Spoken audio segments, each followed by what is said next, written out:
With a lot of people, when they see other people doing ultra marathons and 200-mile races and even a marathon or a half marathon or even 5Ks, you're like, I can never do that. I just don't think that's realistic. I think you're kind of shooting yourself in the foot, because in that point in time when you're saying that, you're probably right, but you have to be open-minded enough to say, okay, right now it's not going to happen, but if I settle in and stay consistent with it, it will happen. You know, it might not happen when you want it. Some races, especially cross-country races, it's probably not going to go the way you want it, and it's not going to go the way you want it all the time, but over time, when you just keep building endurance and consistency, it's gonna happen.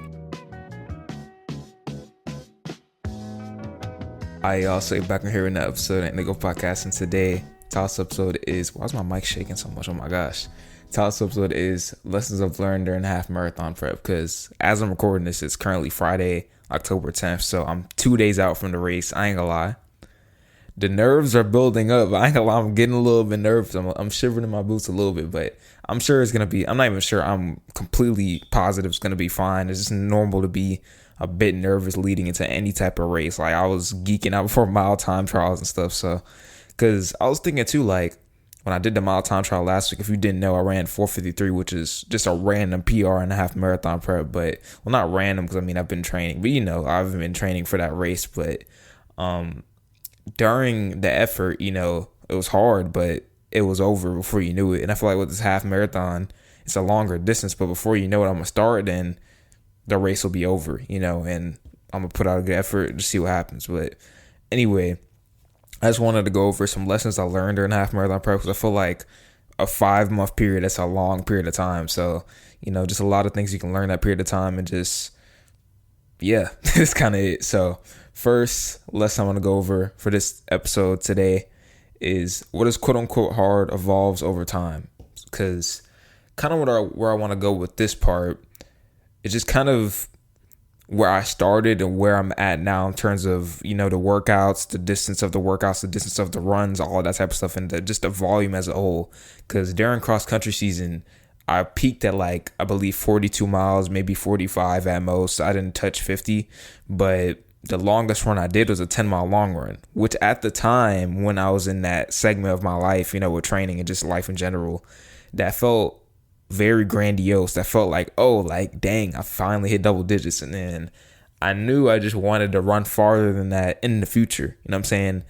And just in half marathon prep currently, in the past couple months and weeks, I've done a plethora of 10+ mile long runs. I've done, you know, 10-mile long ones, 11-mile long ones, 12, anywho, just a lot of repeatedly that over and over again. So it's just crazy how in that point in time, that was like, dang, that's a lot, you know, and, you know, in comparison to the other stuff I was doing. But now it's like, it's a common reoccurrence. It's kind of the norm, you know.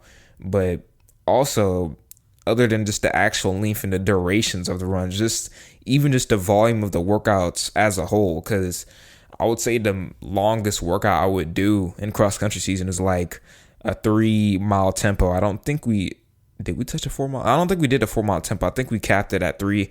Might have done 4 if I'm wrong, but I'm pretty sure we just capped it at 3. And like, I have a workout here, for example, that I did 4 by 1.5 miles, and I think it was like a 9 to maybe even 10. I think 10 is pushing it, not gonna lie, but I'm pretty sure it was a 9-mile workout in total. But just that volume, 1.5 miles 4 times, like, that's, I believe, 6 miles of work. Like, that's, because I remember, to add on to that, I remember December 2024, the longest workout I had was like I'm trying to think, let me think. I think it was a ladder. It was a fartlek workout. But anyway, at that point in time, when I saw the workout, I'm like, bro, that's a lot. Like, I think it was like a 4, 3, 2, 1 back up the ladder. Yeah, I'm pretty sure it was a 4-minute hard portion at like 5:55 pace, 3-minute portion, 2-minute portion, then 1-minute portion. I went back up the ladder. So at that point in time, that felt really intimidating. But now, you know, 4 times 1.5 miles, like, I feel very composed and very confident when I'm in those reps, you know, because if I would have been in the same, I guess, mindset and physical shape that I was in cross country season, and you would have put that version of Caden there, I would have been a bit more nervous and a bit more unsettled during the reps. But like, even during the, for example, I had a 12-mile long run last week, and the last 4 miles were faster. Like I believe it was between 6:20 and 6:30 pace or whatever. And I felt very, very composed. Like obviously it's an effort, but I felt very relaxed. I felt like, okay, I'm good. But if you would have put me even junior year, especially, I would have been geeking out, and I don't think I could hold that pace for that length of mileage or time. But even just kind of how I said the pace or whatever, just cross country season me running 6:30 pace for a 13-mile race simulation, cooked. Not gonna lie, I don't think I could do that in that point in time. But obviously I built up to that. I think it's possible because obviously now it's clearly evident I can do it. But in that point in time, no, that was not happening. And I feel like with a lot of people, when they see other people doing ultra marathons and 200-mile races and even a marathon or a half marathon or even 5Ks, they're like, I can never do that, and I just don't think that's realistic. I think you're kind of shooting yourself in the foot, because in that point in time when you're saying that, probably you're right. You're probably right, but you have to be open-minded enough to say, okay, right now it's not going to happen, but if I settle in and stay consistent with it, it will happen. It might not happen when you want it, which is one thing, that's with running. Like some races, especially cross-country races, it might be different terrain, like I've said before, different courses as a whole. It's probably not going to go the way you want it, and it's not going to go the way you want it all the time. But over time, when you just keep building endurance and consistency, it's going to happen, But once you repeatedly and consistently do something that seems grueling and difficult at the start, and once you build that up, like I just said, build it up, just keep showing up, it's going to become easier and more feasible for you. It's going to become the norm. So it's just crazy to me how I just remember that December, like it was, that rhymed, bars. I remember that December, and just it was overcast, it was early in the morning. I just remember, I did pretty well in the workout, but just the volume and the difference of that volume in comparison to where I'm at now, it's night and day. It's just crazy how when you just stick with something for an extended period of time, no matter if it's basketball or swimming or an Ironman or a marathon or a half marathon like me, or whatever athletic endeavor you could throw in there, if you stick with it, especially in the discouraging moments, it's bound to happen. It's just a win, and not even how, it's just win. You know what I'm saying? It's just repeatedly doing something, and the main thing, honestly, like I said, is just staying in the fight when it's discouraging. Because when people get discouraged, it gets so hard for them to, get their mind and wrap their mind around, okay, how am I going to shake back? How am I going to bounce back? But the bounce back is just starting over and keeping going. That's really it. But, first section, just what is quote unquote hard evolves over time. And I saw that honestly after that little lull period I had in July where workouts weren't clicking, I was like, I don't really know how this is going to go. But, coach saying, just wait. I knew it would happen. I just had to wait. But I didn't know it would happen like this, like just workouts clicking back to back to back to back, And, I was talking to my uncle because I just went to Sugarland to get the bib and stuff. And I was nervous on the ride there. I was just thinking about, visualizing the race, like, okay, it's what I'm gonna wear. And, just kind of dang, like, bro, it's crunch time. Like, we're dead about to run this race in less than 40 hours. Like, it's crazy. But I was talking to him. I was just saying, well, he was saying to me, well, we were saying to each other, let me put it that way, just kind of just crazy, just crazy how I'm dead about to run this race on Sunday and how fast this whole thing went. It's not really on topic with what the segment is, but I don't know, it just came to mind, just crazy how I was just training for it in May, training for it after school, doing little mini workouts and, coming off of the cross country break, and now like it's October. Like it flashed between my eyes, like, well, in front of my eyes. I don't know if it flashed between my eyes. It sounds weird, but it's just wild. And I'm just grateful really for Coach and Chris that I was telling them after, like, bro, like, I'm so grateful that like y'all are goats, like verbatim. This was like, y'all are goats. Like, I'm so glad y'all could take time out of y'all's day to just take me to Sugarland and get my stuff. You know what I'm saying? But anyway, lesson number 1 I learned: what is quote unquote hard evolves over time. I saw that for sure during this prep. But second lesson I've learned in this prep, which kind of goes with how I just mentioned Chris and Coach, well, Katie, shout out to y'all. You can go fast alone, but you can go far together. And this segment of the episode honestly came to me at a very weird time. Now, I'm going to explain this. It's going to sound awkward, but just bear with me. Let me elaborate, okay? Let me cook for a second. But me and my grandma went to Walmart because we always go to Walmart on Thursdays. I don't know why I'm stuttering, but we always go on Thursdays. And I was also getting groceries out the car because, you got to get all the groceries you can and walk up in the crib, so you ain't got to make that many trips. Anyway, other than that, I was going for like a second or third trip or so. And my grandpa saw me and he just asked a very simple and blunt question like, hey, do you need a hand? And I was like, nah. But for some reason in my head, because I kind of hesitated for a second, I was like, do I need help?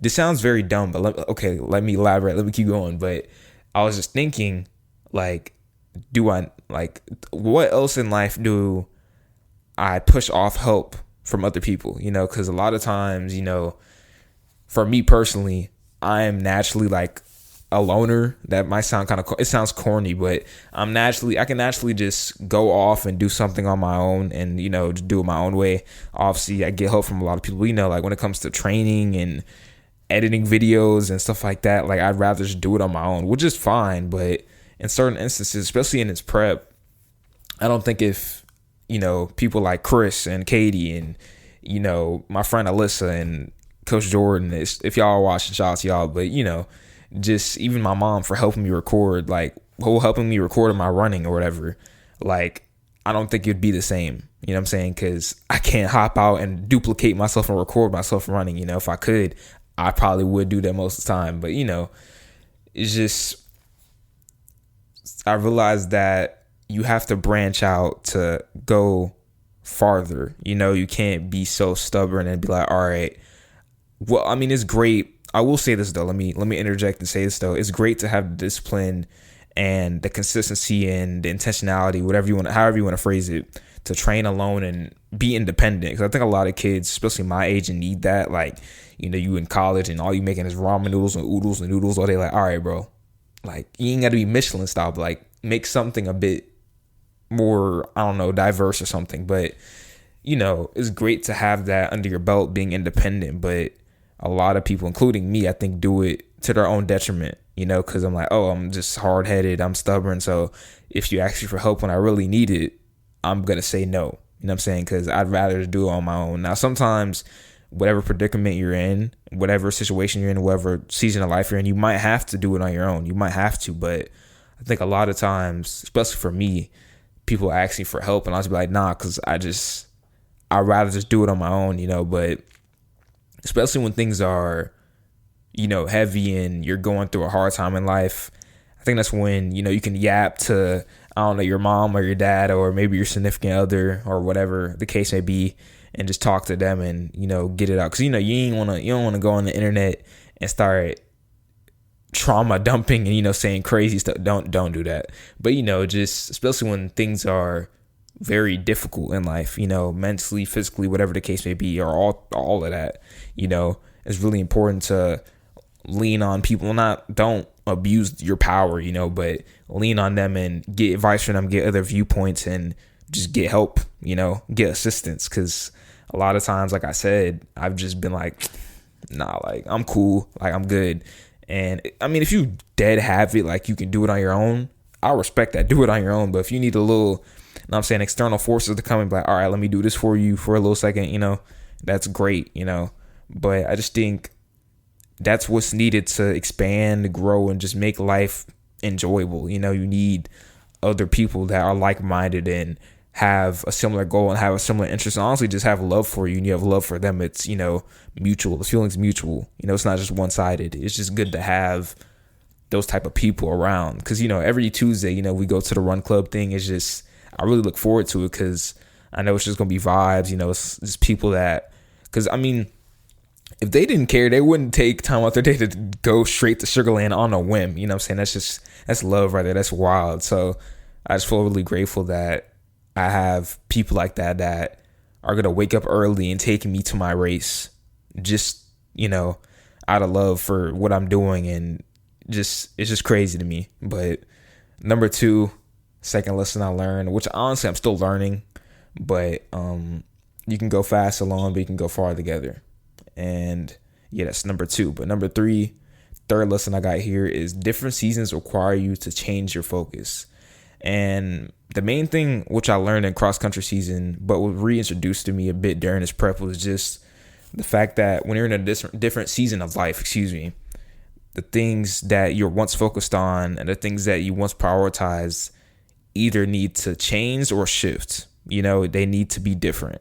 And I think the main thing, it wasn't as big as a deal in comparison to cross country season by a landslide, but the main thing was lifting.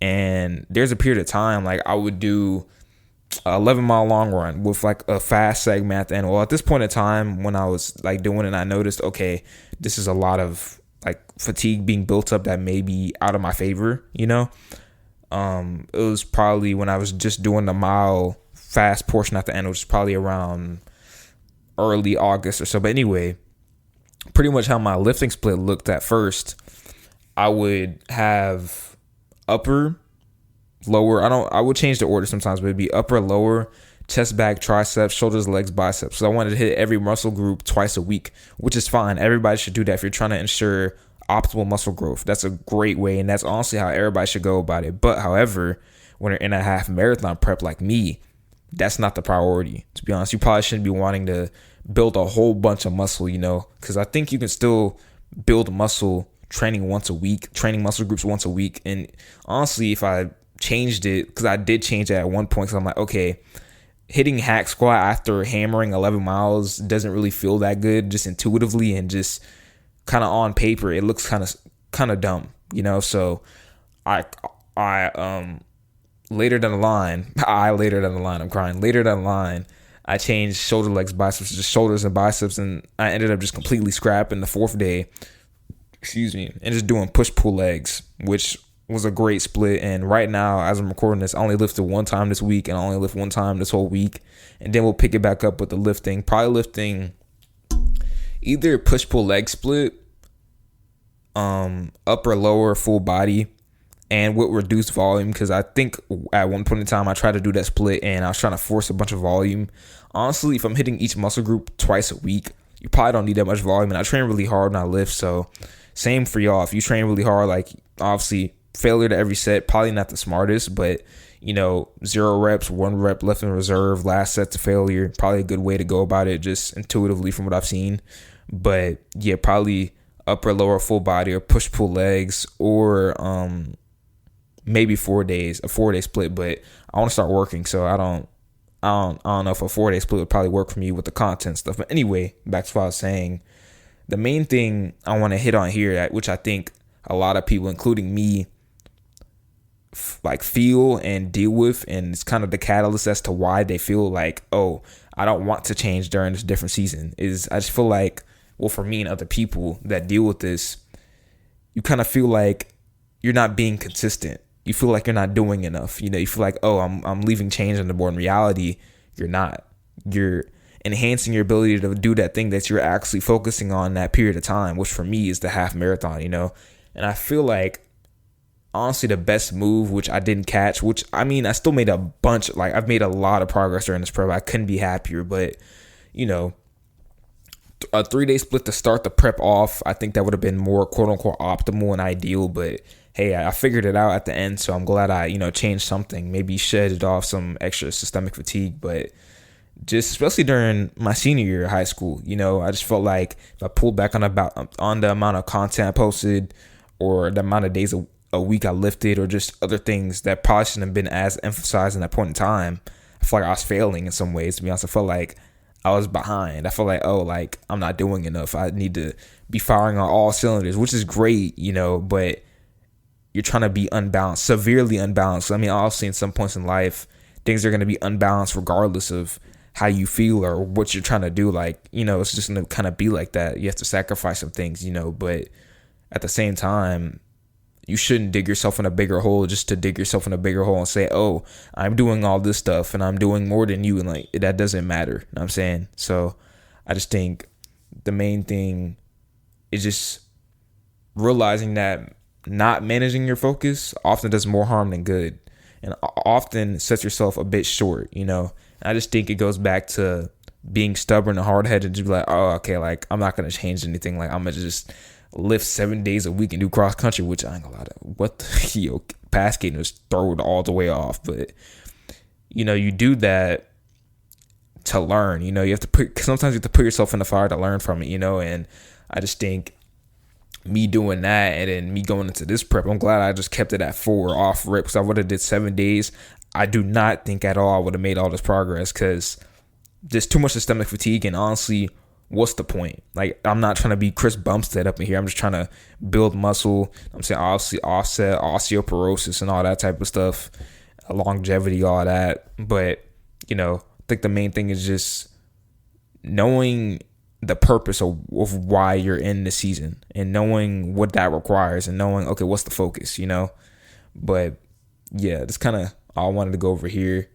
Lesson number 3 I learned: different seasons require you to change your focus. Because I'm glad I started off with, like I said, 4 days, but I think going into the marathon prep and maybe another half marathon prep, I'll know, okay, off rip 3 days, just keep it there, push pull legs, that works perfectly, And because doing shoulders, legs, and biceps, even if it's just 2 movements for me, because I did seated leg curl and I did hack squat. I ain't gonna lie, very fatiguing exercise, and I did that after running a long run, like 11-mile long run, even 12. I think I got up to 12. I didn't do it when I did the race simulation, because I ain't gonna lie, that would have been suicide. That would have been terrible. But yeah, it just didn't dawn upon me that probably wasn't that smart. I wasn't really gaining anything from it, really. I was still progressing on the lifts, but just not really any reward for that.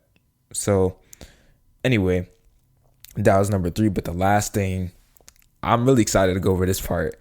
I really like long distance running. Lesson number 4. I mean, I knew this, but just in my earlier years of running, which is obviously training for shorter events like the 400, I'd always see people doing easy runs and 10 to 11 plus mile workouts, and training for marathons, doing half marathons, just doing a bunch of long distance stuff. And it just interested me and excited me a lot. I just thought it was cool to show your watch after your run, and, take some carb powder and, take some gels and carb load for races. It's just, I don't know. I do know why. It just interested me. And honestly, to be honest, it was just a lower barrier of entry for me, and it felt more natural and I guess organic, if you will. It just felt like it was me, because I saw some benefits, especially when I started being consistent with it with the 400, but not as much as long distance running. Because I feel like with long distance running, you don't need to have a ton of genetics, world class, talent, or any of that type of stuff. You just need the main thing, and the main drivers of being successful in long distance, in my opinion, obviously with some caveats, if you will. Honestly, just consistency, enduring a process, intentionality, and just discipline. Obviously, not gonna say that doesn't need to be apparent and there with faster running. People run crazy fast now. What am I talking about? Trackflation. Just running in half marathons and marathons. People running crazy times. But sprinting, because people like Noah Lyles and 100 meters and 200 meters.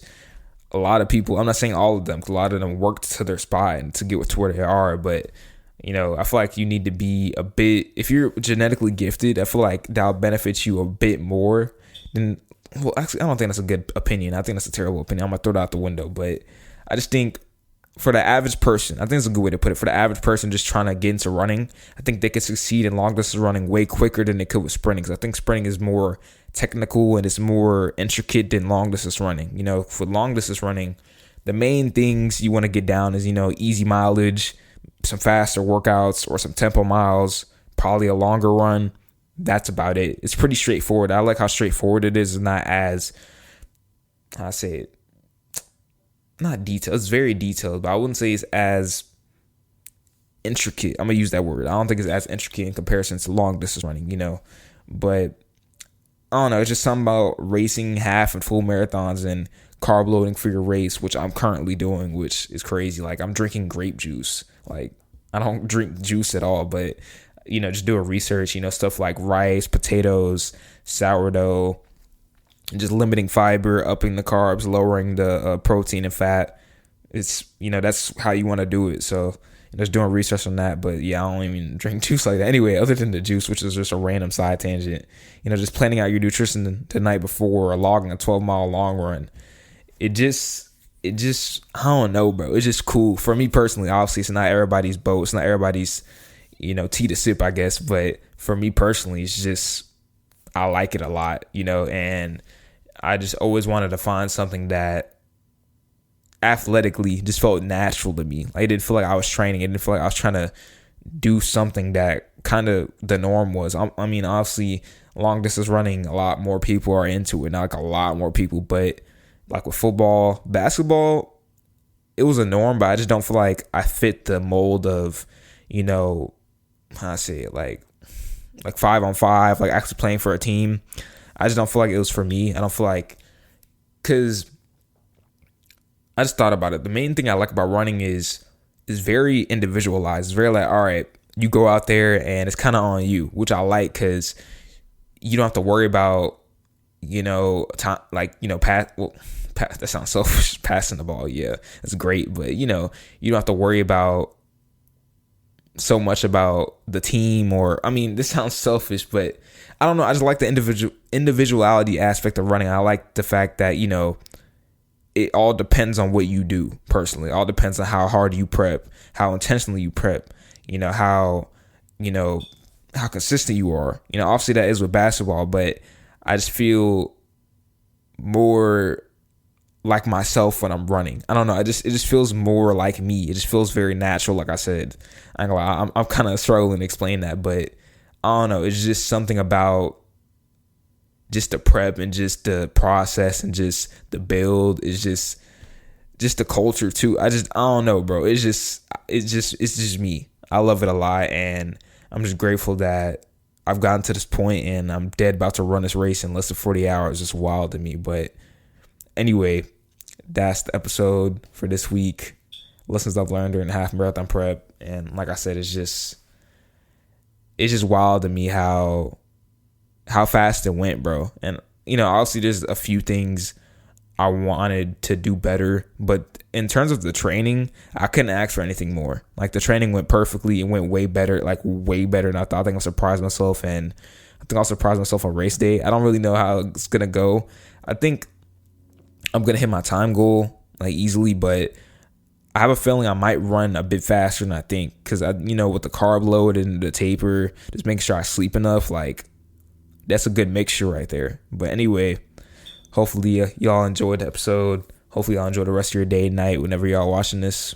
And that's it for this week. But I'll see y'all after race day. That's crazy to say, but yeah. But anyway, that's the episode. Love y'all, and I'm gonna see y'all next time.